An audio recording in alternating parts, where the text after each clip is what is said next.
और paragraph number पारा number 3 से मैं आपको शुरू करता हूं।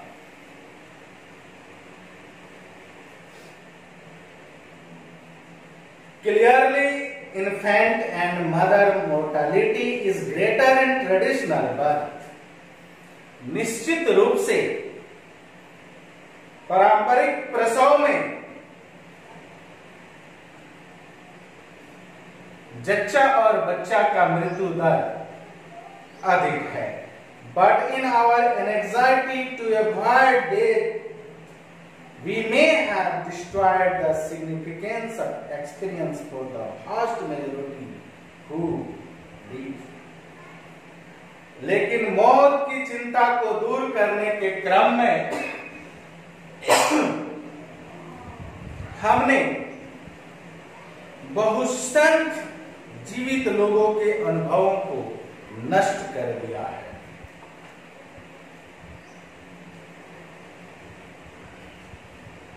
No one would deny that each infant and particularly every maternal death is a tragedy to be prevented if at all possible. इस बात को कोई इनकार नहीं कर सकता कि प्रत्येक बच्चे के लिए खासकर माता की मृत्यु एक दुखद बात है।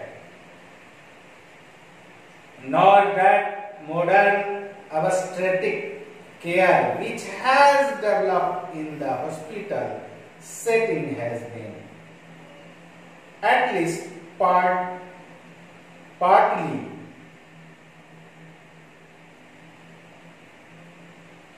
responsible for the dramatic decrease in both maternal and prematernal mortality over the past half century. कह रहा है कि नहीं, इस बात से इनकार किया जा सकता है कि आधुनिक अस्पतालों में जो तकनीक विकसित हुए हैं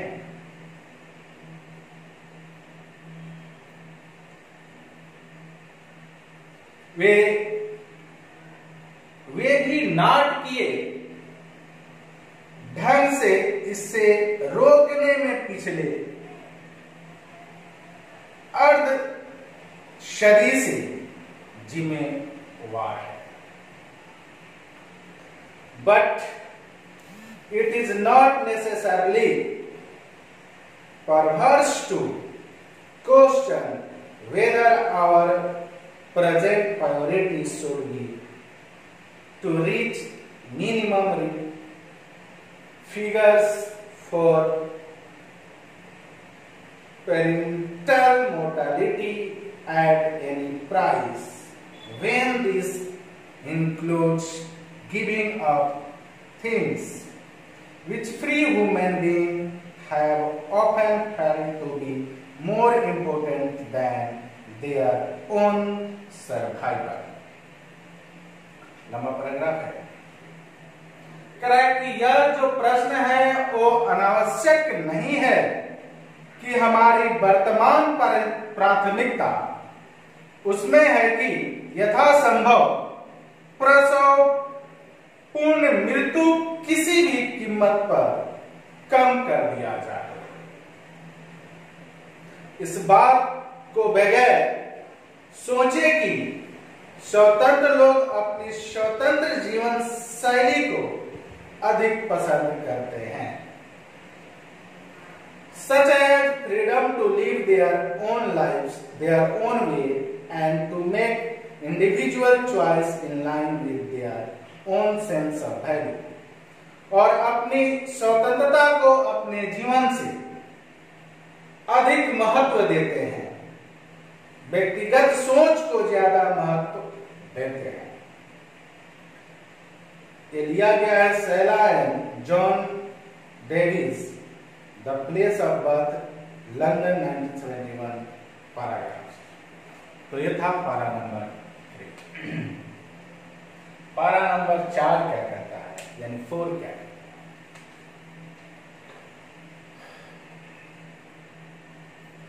In many societies, women still go forth from their mother's houses at marriage to live with the mother-in-laws and the wives of their husband brothers. बहुतेरे परंपरागत समाज में, यानी बहुतेरे समाज में औरतें शादी के बाद अपने सास के घर और पति के भाइयों के पत्नियों के साथ रहने जाती है। It is a truth of anthropology that such women do not become member of their new family until they have born a child. और कुछ मानविकों के मानना है कि उन औरतों को तब तक उस परिवार का सदस्य नहीं माना जाता जब तक वह एक बच्चे को जन्म न दे दे।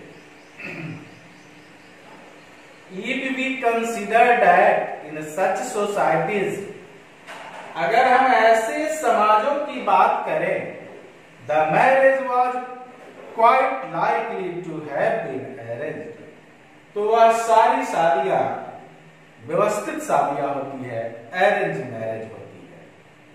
It is understandable that the bride too longs for a child who will stand in same intimate relationship to her as she with her own mother. वैसे समाज में वह दुल्हन अपने माँ के लिए, माने वह दुल्हन भी अपने माँ के लिए उतनी ही महत्वपूर्ण थी जितना कि बच्चा इस दुल्हन के लिए महत्वपूर्ण होता है।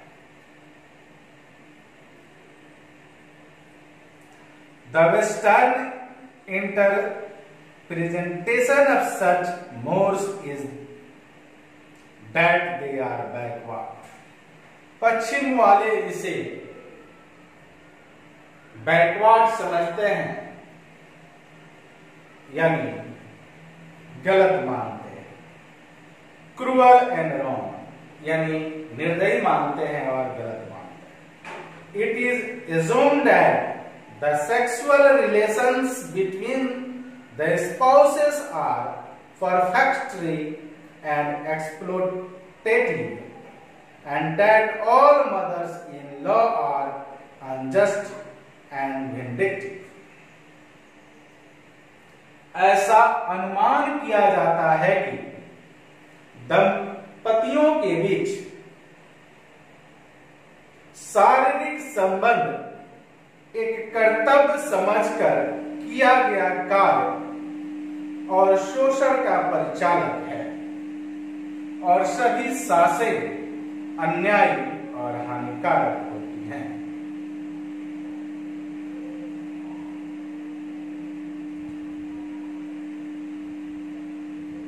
One of the greatest difficulties in the way of feminists who are not chauvinistic and want to learn from women who still live within a female society is the tendency of those women to withdraw into silent opposition when participating in international fora conducted in language which they cannot speak with fluency. कह रहा है कि उनके मार्ग में कह रहा है वैसी औरतें, वैसे नारियां जो सिर्फ अपने ही राष्ट्र और अपने ही संस्कृति को सब कुछ नहीं मानती हैं, यानी वह बाहर के चीजों को भी सीखना चाहती हैं, वैसी महिलाओं के मार्ग में यह एक बहुत बड़ा बाधक है। यानी को जो औरत है जो अपने ही संस्कृति को सब कुछ नहीं मानती है, बाहर की संस्कृति से भी कुछ सीखना चाहती है, तो ऐसे औरतों के मार्ग में सबसे बड़ा बाधक क्या है कि वह उसका है भाषा। यानी वह अपने फ्लुएंट नहीं बोल सकती, भाषा को नहीं समझती हैं, और माने अगर किसी कॉन्फ्रेंस में जाती भी है तो एकदम मुक्त सहभागी बनकर बैठती है।